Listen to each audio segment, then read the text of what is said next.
In this class, we see the limits of functions involving the point at infinity or the limit of functions in the extended complex plane. So, an extended complex plane is the complex plane together with the point infinity denoted by infinity. Okay, so that plane which contains the point infinity is the extended plane, or otherwise extended complex plane. Otherwise, we call it the simply call it the finite plane. So let us visualize the point at infinity. For this, we use a stereographic projection and the Riemann sphere. So the stereographic projection is nothing but it's a one-one correspondence between the extended complex plane and the unit sphere centered at the origin. So what we do is we consider the complex plane as passing through the equator of a unit sphere centered at the origin. Now we will establish a one-one correspondence between each point z in the plane and a point P on the surface of the sphere. So the point P is obtained by joining a line with the point Z and the north pole N of the sphere. So the P is the point where the line intersects the sphere. So let us see in the graph you can see the north pole, and corresponding to any point Z in the plane, you join N and Z. So it intersects the sphere exactly at once, and that is the image of Z under the stereographic projection.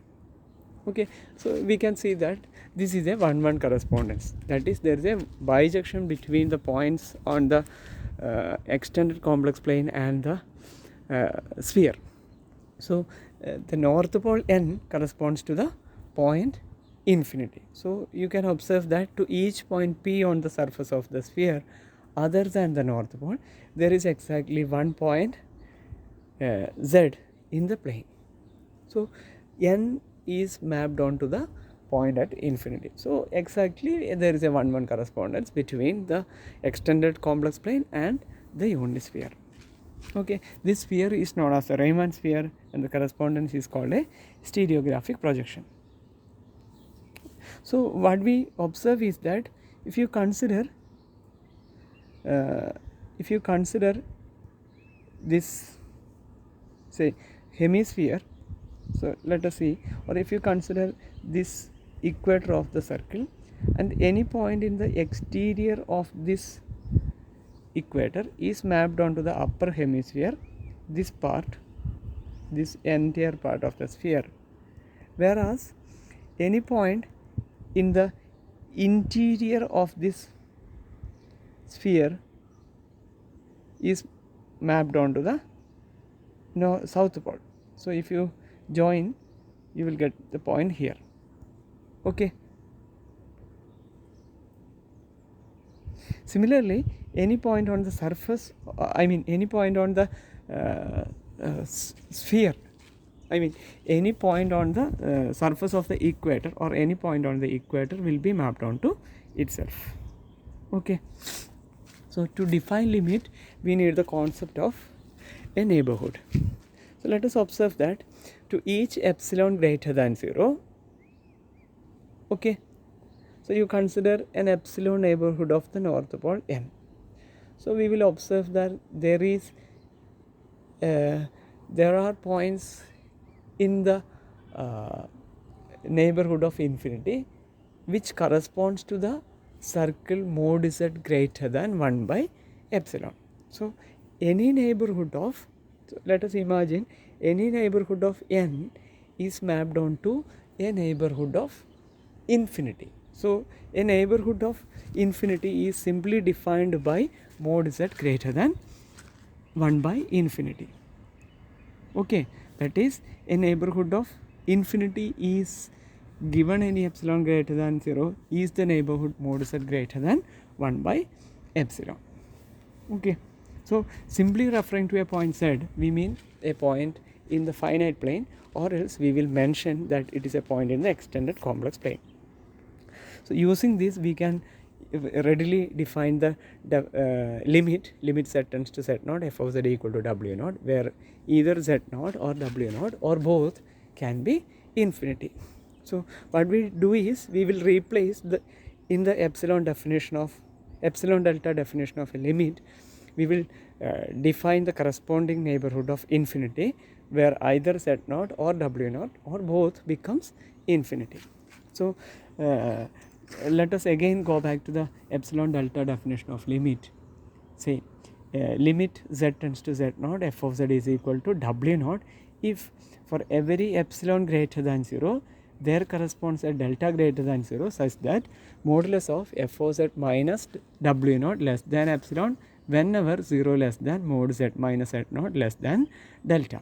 That is, if you can given any epsilon greater than 0, there is a delta neighborhood of z0, deleted neighborhood of z0, such that every element of that delta neighborhood is mapped onto the epsilon neighborhood of w0.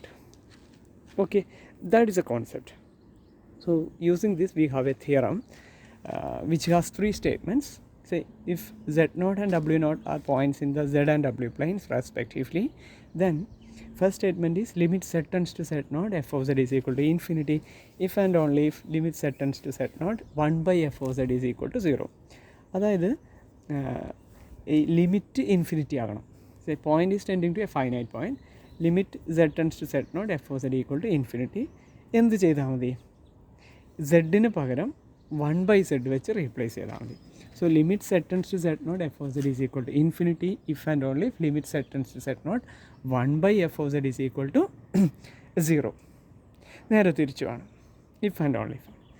So second statement is limit z tends to infinity f of z is equal to w0 if and only if limit z tends to 0 f of 1 by z is equal to w0. So if w0 is finite and which is a limit and z is tending to infinity, then what we do is to get the limit we let z as tending to 0 and replace z with 1 by z. അപ്പം F O Z w0ലേക്ക് ആ z tends to infinity tend ചെയ്യുന്നതിന് പകരം z tends to 0യിലേക്ക് tend ചെയ്യുമ്പോൾ F of 1 by z w0ലേക്ക് പോയാൽ മതി. Okay, z ഇൻഫിനിറ്റിയിലേക്ക് പോവുക എന്നുള്ളതിന് പകരം എന്താണ് കോൺസെപ്റ്റ്? 1 by z 0യിലേക്ക് പോകുക, 1 by z 0യിലേക്ക് പോകുന്നത്. അല്ലെങ്കിൽ z ഇൻഫിനിറ്റിയിലേക്ക് പോകുക എന്ന് പറയുമ്പം അതിന് ഈക്വലൻ്റ് ആയിട്ട് 1 by z എങ്ങോട്ട് പോയാൽ മതി? ഇൻഫിനിറ്റിയിലേക്ക് പോയാൽ മതി. 1 by z ഇൻഫിനിറ്റിയിലേക്ക് പോവുക എന്ന് പറയുന്നതിന് പകരം z 0യിലേക്ക് പോയാൽ മതി. അതാണ് സെക്കൻഡ് സ്റ്റേറ്റ്മെൻറ്റ് പറയുന്നത്. And third one is a combination of the first two statements where both the point and the limit are infinities. That is, limit z tends to infinity f of z is equal to infinity if and only if limit z tends to 0. അപ്പോൾ z tends to infinity, z tends to ആ limit infinity ആവുന്ന ഒന്നാമത്തെയും രണ്ടാമത്തെയും സ്റ്റേറ്റ്മെൻറ്റുകൾ combine ചെയ്യാം. So z tends to 0 ആണ് രണ്ടാമത്തെ വെച്ച് കഴിയുമ്പോൾ. അപ്പം z ഇൻഫിനിറ്റിയിലേക്കാകുമ്പം F of z F of 1 by z ആവും. ഇനി ലിമിറ്റ് ഇൻഫിനിറ്റി ആകണമെങ്കിൽ ഒന്നാമത്തെ അനുസരിച്ച് അതിൻ്റെ റെസിപ്രോക്കൽ 0യിലേക്ക് പോയാൽ മതി. അതാണ് പറയുന്നത്. Limit z tends to infinity f of z is equal to infinity if and only if limit z tends to 0 1 by f of 1 by z is equal to 0. So to prove this we simply use the epsilon delta definition of limit. Okay. So but observe that one of the neighborhood or both the neighborhoods are the neighborhood of infinity. So ഒന്നാമത്തത് അപ്പോൾ നമുക്ക് കാണിക്കേണ്ടത്, ഒന്നാമത്തെ സ്റ്റേറ്റ്മെൻറ്റിൽ കാണിക്കേണ്ടത് limit z tends to z0 f of z is equal to infinity എന്നുള്ളതാണ് നമ്മുടെ statement. അപ്പോൾ എന്ത് ചെയ്താൽ മതി? Four every epsilon greater than 0 you have to find out a delta neighborhood of z0 such that this f of z will be in an epsilon neighborhood of infinity. അപ്പോൾ f of z ഇൻഫിനിറ്റീൻ്റെ epsilon നെയ്ബർഹുഡിലാണെങ്കിൽ എന്ത് കാണിച്ചാൽ മതി? Modulus of F of z is greater than 1 by epsilon എന്ന് കാണിച്ചാൽ മതി. So suppose limit z tends to z0 f of z is equal to infinity. So by definition, for every epsilon greater than 0, there is a delta greater than 0 such that modulus of f of z is greater than 1 by epsilon whenever mod z minus z naught is less than delta. Okay.